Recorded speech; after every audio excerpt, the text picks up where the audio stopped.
Speaker, sir. Sir, I rise to oppose this draconian unconstitutional bill, sir. OBC के बाद sir मुझे सिर्फ 2 minute दीजिए सर. ओबीसी के बाद Sir, this bill violates the right to democratic self-government, which is part of Article 1419. And if a legislative assembly is dissolved, sir, and midterm elections are conducted, the tenure of that assembly will not be for 5 years, sir.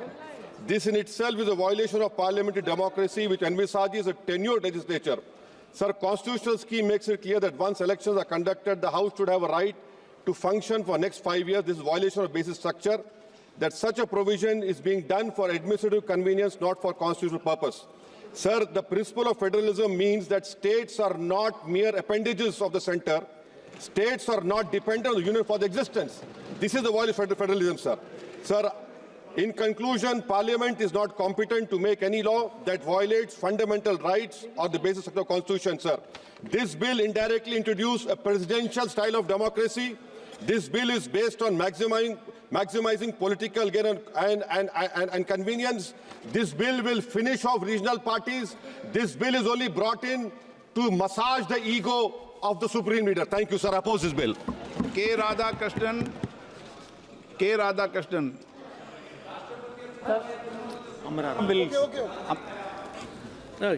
Amraram जी. माननीय अध्यक्ष महोदय, जो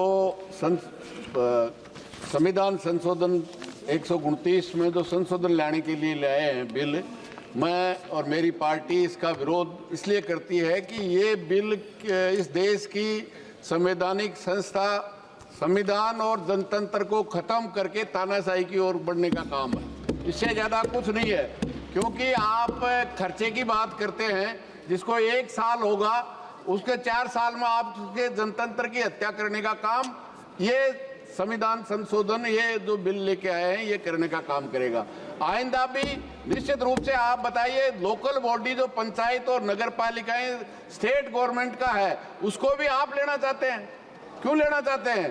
कि एक हमारा ही चलेगा, बाकी देश का किसी भी राज्य का जो भिन्न भिन्न संस्कृति है, भाषा है, उसके अनुसार हमारे देश के संविधान ने उनको राज्यों को बनाया है, उनकी विधानसभा बनाया है, उनके अधिकार हैं. वो सब अधिकार आप इस बात के माध्यम से यहाँ लेना चाहते हैं. और केवल इसलिए कि तानाशाही फासिस्ट जो ताकत आप